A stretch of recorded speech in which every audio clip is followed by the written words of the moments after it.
Envoie ton Esprit Saint, ton feu d'amour divin, déploie ton cœur et viens nous sauver. Délivre-nous de nous, délivre-nous de tout ce qui refuse en nous de t'aimer. Du sang de ton agneau, déverse en nous le flot des abondantes eaux de ton pardon. Viens inonder nos vies, restaure-nous, guéris ton Église.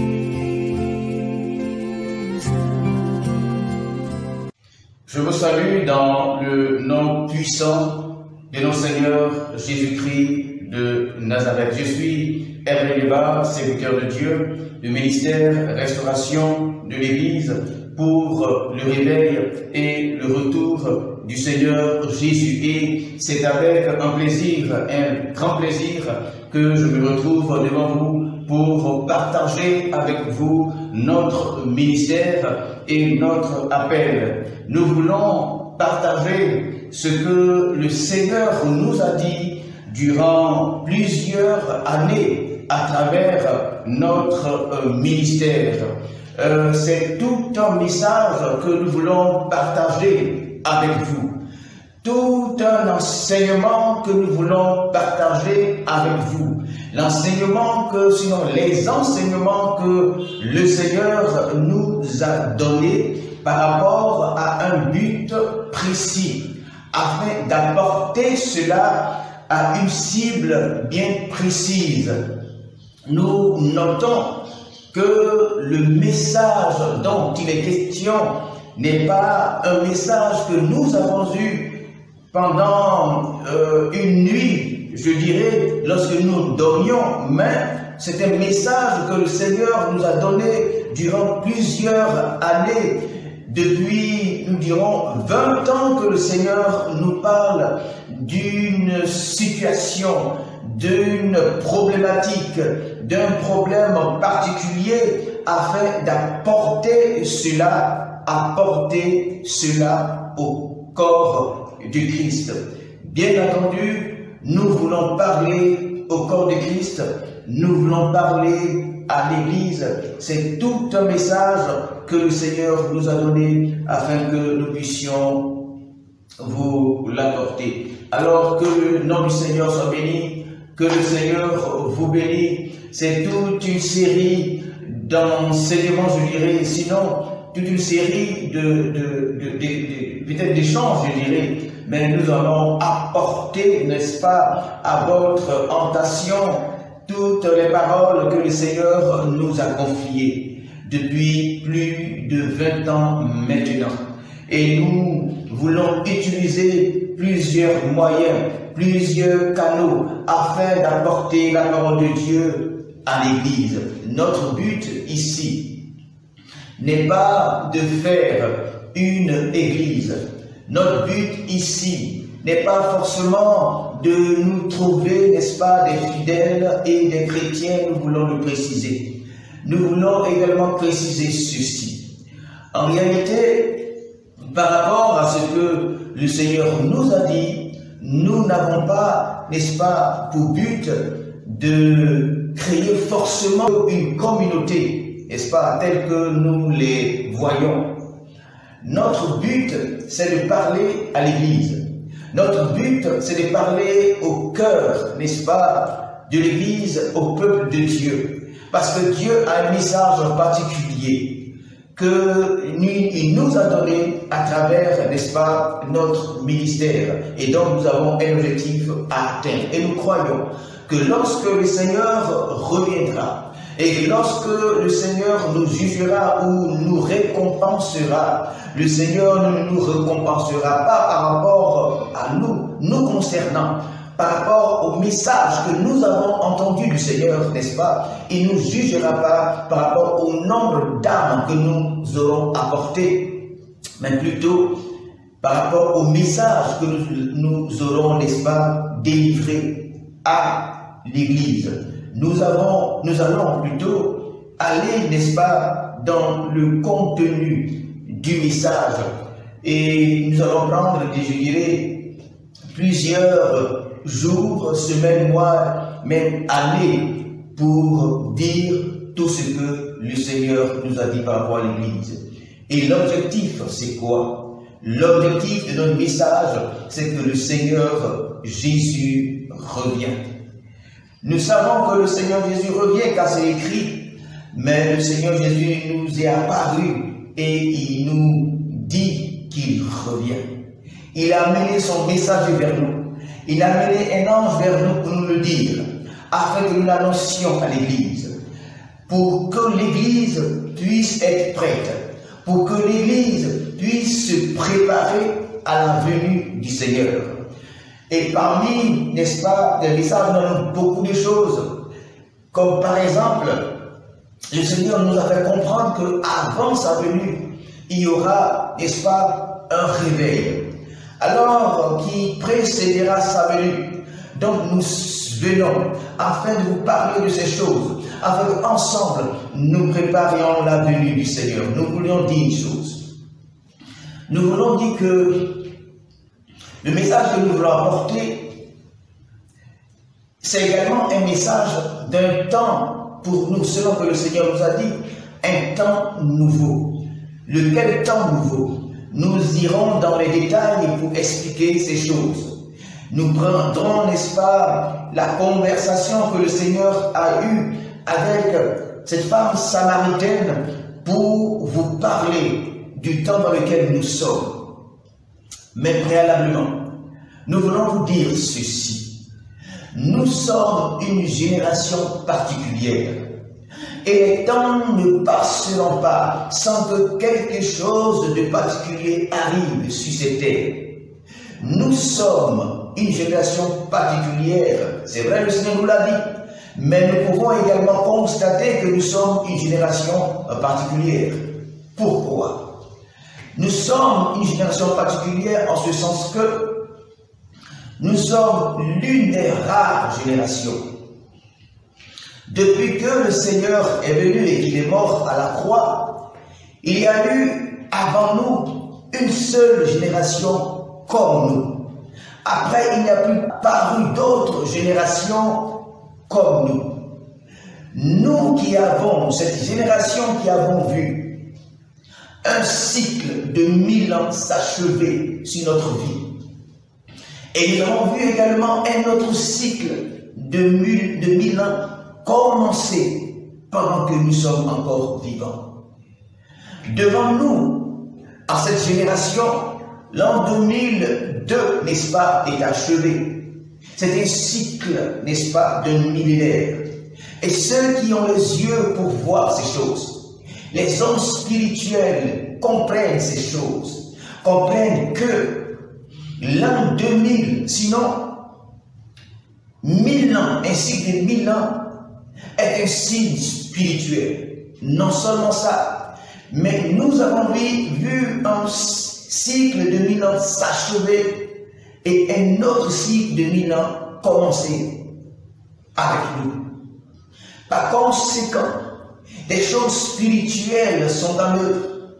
Les choses spirituelles sont en œuvre et nous allons vous expliquer à travers ce que nous avons appelé et nous avons écrit. Et nous profitons pour dire que depuis que le Seigneur nous parle, nous avons pris le temps d'écrire toutes les paroles du Seigneur. Et nous voulons en faire des livres pour l'édification du corps de Christ.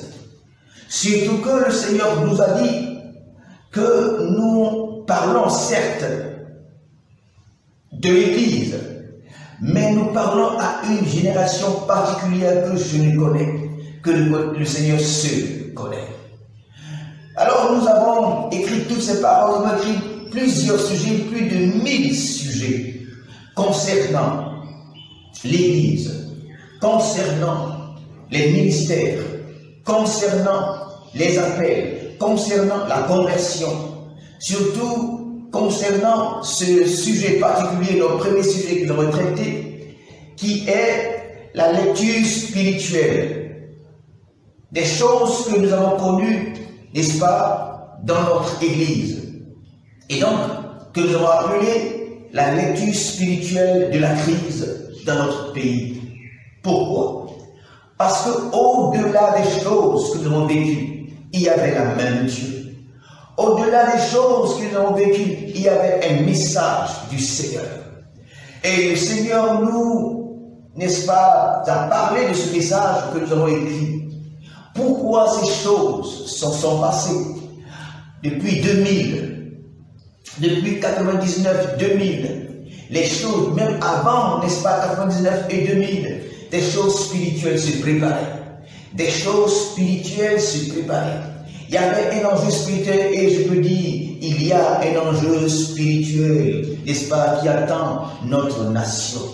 Il y a un enjeu spirituel qui attend notre nation et nous avons écrit là-dessus. Nous allons, n'est-ce pas, en quelques mots, peut-être vous parler de cela, parce que c'est tout un livre que nous avons écrit sur la lecture spirituelle de la crise et nous avons détecté, défini, n'est-ce pas, les responsables véritables de ce qui s'est passé et de ce qui se passe sur la terre. Bien aimé, le Seigneur revient bientôt. Le Seigneur revient bientôt. Et l'Église, n'est-ce pas, est le moyen de Dieu. L'Église est le moyen que Dieu, n'est-ce pas, a sur la terre. L'Église est la main de Dieu, sinon l'Église est, n'est-ce pas, ce cadre, ce lieu spirituel que Dieu, où Dieu, n'est-ce pas, descend et travaille. Bien-aimé, le Seigneur dit, par exemple, ce verset que tout le monde connaît, allez partout le monde et faites, n'est-ce pas, des nations, des disciples. Alors, nous avons compris, n'est-ce pas, cet appel du Seigneur et nous sommes engagés, n'est-ce pas, depuis plusieurs années dans le service du Seigneur afin d'accomplir ce verset, cette parole, je dirais, du Seigneur. Et je ne voudrais pas dire que nous n'avons pas bien saisi, n'est-ce pas, la portée de cette parole, toute la profondeur et la hauteur de cette parole. Mais en réalité, cette parole parle de nation. Cette parole parle de nation. Allez et faites de toutes les nations des disciples. Cela veut dire quoi?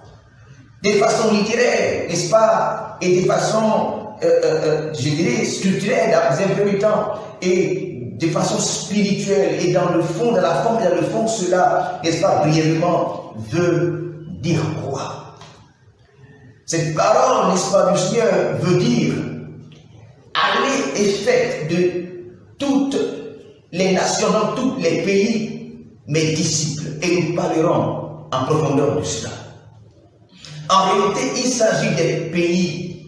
Il s'agit des nations. Chaque nation doit servir le Seigneur. C'était la profondeur de cette parole.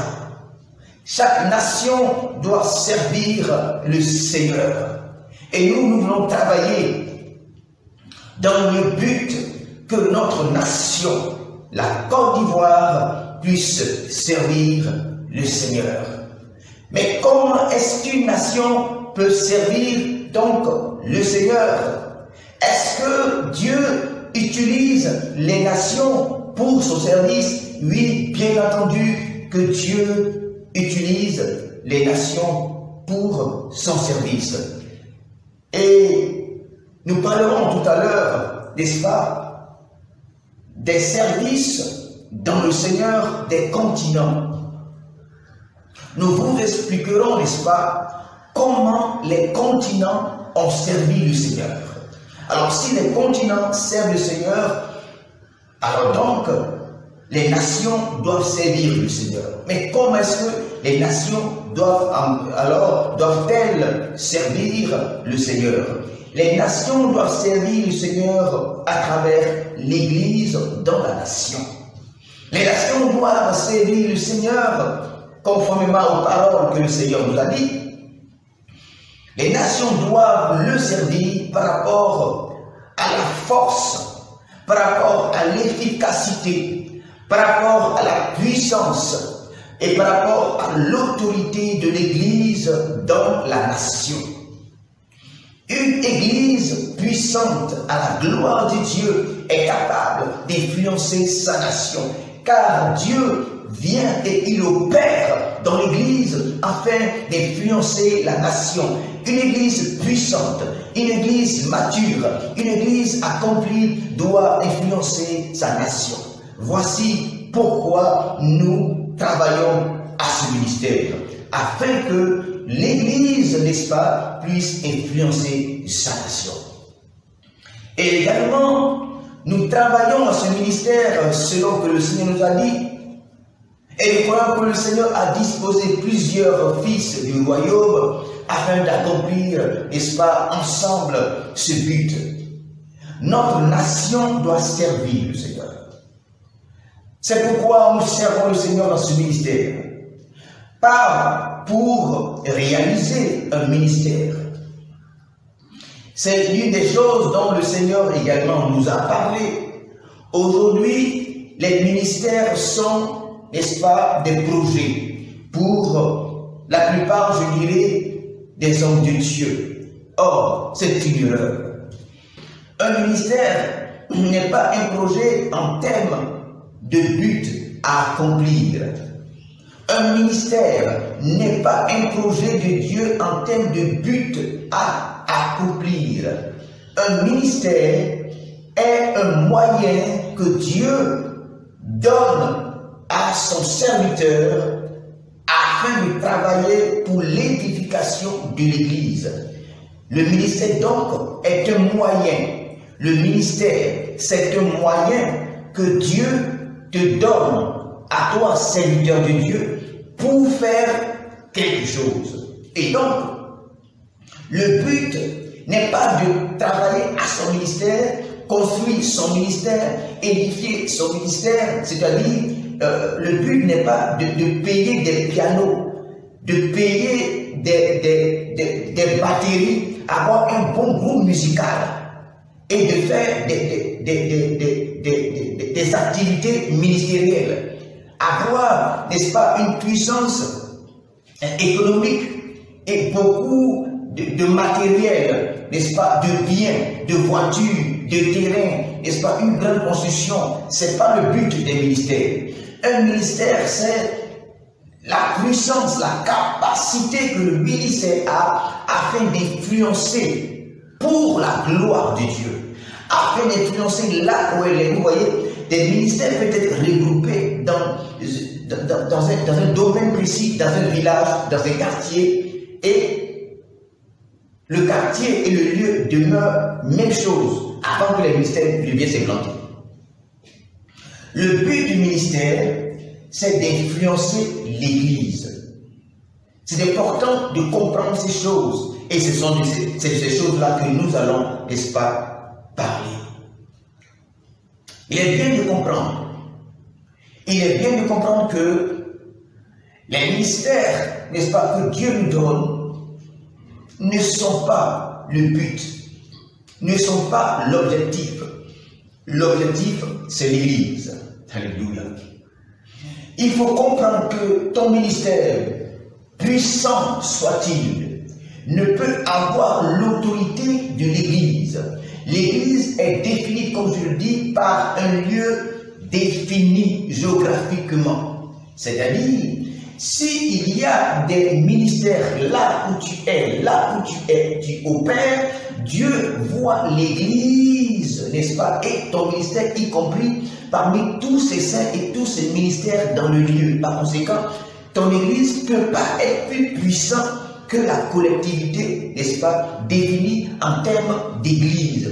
Un ministère ne peut être, quelle que soit la puissance, quelle que soit la forme, quelle que soit l'autorité, quelle que soit, je lui dirais, la puissance financière ou autre d'un ministère, il ne peut avoir l'autorité de l'Église. Et ton ministère n'est pas selon, n'est-ce pas, le découpage géographique, l'Église de là où tu es. Ton ministère, c'est un ministère, un simple ministère avec l'autorité d'un ministère. Le Seigneur nous amène donc à travailler à l'Église, c'est-à-dire d'avoir cette capacité d'aller au-delà des doctrines ministérielles, au-delà des limites ministérielles, afin que nous puissions travailler à son Église. Son Église est son époux, son Église est le lieu où il opère sur terre, son Église est le commencement du royaume, sinon l'Église même est le royaume de Dieu sur terre, où Dieu opère dans les nations. Alors, le temps est arrivé où nous devons aller au-delà de nos ministères, parce que nos ministères représentent en réalité nos intérêts personnels. Alors, nous parlons, n'est-ce pas, à ces personnes que Dieu a préparées pour cette troisième heure. Nous parlerons de la troisième heure, afin que ces personnes-là, que Dieu a formées, Dieu a préparées, Dieu a cachées, que ces personnes-là puissent, n'est-ce pas, se lever. Ces personnes-là seront caractérisées par le fait qu'elles sont attachées, n'est-ce pas, à l'Église.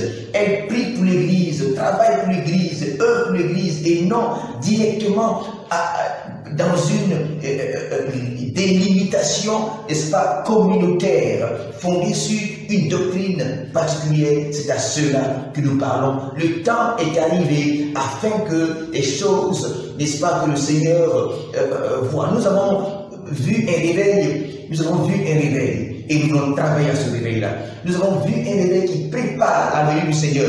Nous avons vu un réveil puissant. Et le Seigneur a dit que ce réveil qui arrive n'est pas un réveil communautaire. C'est-à-dire qu'il va pas, ceux qui attendent des réveils dans une communauté, le Seigneur nous a dit qu'ils n'auront pas, n'est-ce pas, cette vague, cette dernière vague qui vient pour préparer sa venue. Ils ne bénéficieront pas de ces choses-là, parce que le réveil qui vient est un réveil territorial. C'est-à-dire, c'est les nations, les fondements des nations seront ébranlés. Les fondements des nations seront ébranlés. Le Seigneur nous a dit également une chose. Le Seigneur nous a dit d'aller plus haut que notre salut. Je vais vous dire quelque chose qui va vous étonner. Nous ne voulons pas dire des choses que nous avons apprises, n'est-ce pas, ou entendues de quelqu'un, mais des choses que le Seigneur nous a dit. Le Seigneur nous a dit que nous devons aller plus haut que notre salut. Car le salut, selon que le Seigneur nous l'a dit, et nous allons le démontrer, le salut n'est pas le but. Le Seigneur nous a dit d'aller plus haut que le salut est plus loin dans notre conversion. Le Seigneur dit leur d'aller plus haut que le salut est plus loin dans leur conversion. Et c'est de ça que nous voulons parler dans les détails et vous expliquer ce que le Seigneur nous a modestement dit afin que nous apportions, n'est-ce pas, notre contribution à l'édification du corps de Christ. Alléluia. Nous parlerons donc de notre ministère. Notre ministère, comme nous l'avons dit, restauration de l'Église pour le réveil et le retour du Seigneur Jésus. Nous croyons que tous les noms qui soutiennent les ministères, tous les noms des ministères, dans les noms des ministères se trouve donc le but du ministère. Et donc nous voulons travailler, n'est-ce pas, au réveil de l'Église. Nous voulons nous donner à cet exercice-là de vous expliquer notre ministère et de vous expliquer notre appel. Pourquoi est-ce que nous disons que le Seigneur nous a appelés?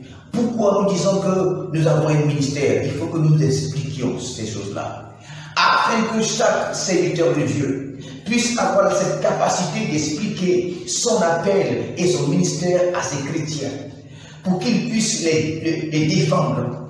Pourquoi? Parce qu'aujourd'hui, tout le monde peut se lever. C'est ça aussi l'œuvre de la restauration.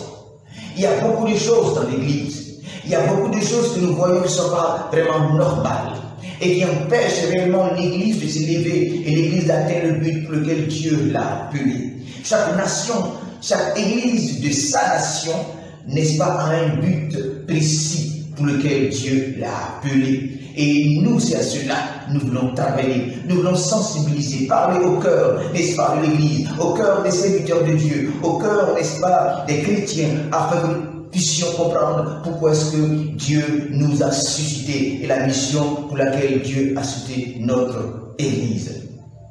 Nous parlerons également de la mission, n'est-ce pas, de l'Afrique dans ces temps de la fin. Le Seigneur nous a parlé de l'Église, n'est-ce pas, de l'Afrique, et que l'Église des derniers temps, l'Église de la dernière heure, l'Église de l'Afrique, nous ouvrirons la Bible, nous irons dans la Bible pour voir, n'est-ce pas, le ministère de l'Église à travers la Bible dans ces temps de la fin.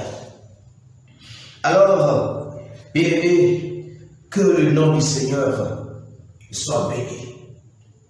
Nous sommes à un temps particulier et quelque chose doit se passer. Le Seigneur nous attend. Nous allons démontrer, comme nous l'avons introduit, que le Seigneur attend notre nation, sinon plutôt l'Église de cette nation. Les choses qui sont passées, il y avait la main du Seigneur derrière.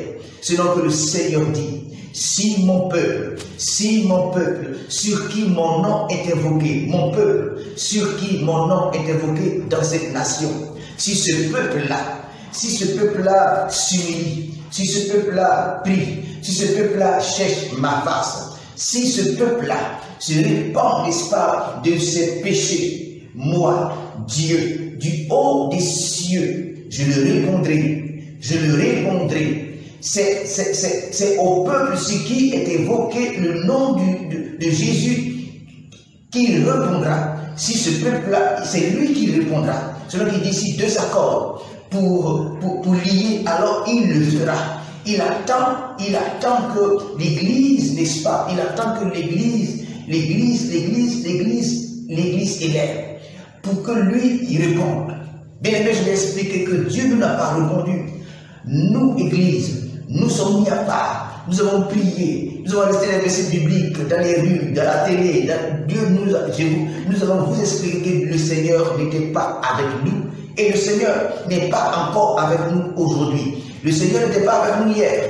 Et le Seigneur n'est pas avec nous aujourd'hui. Je vous le dis, le Seigneur n'était pas avec nous hier. Nous allons le démontrer. Nous allons démontrer que derrière les événements, n'est-ce pas, que nous avons connus, il y avait la main de Dieu. Il y avait Dieu dedans. C'est à nous que Dieu ne parlait pas à quelqu'un d'autre. Nous allons l'expliquer. Dieu ne parlait pas à quelqu'un d'autre. C'est à l'Église que Dieu parlait. Mais seulement, l'Église était aveugle. L'Église, comme aujourd'hui, avait d'autres priorités. Aujourd'hui, on a d'autres priorités. Nos ministères sont nos priorités. Nous avons taillé des succès. On ne sait pas d'où on vient avec.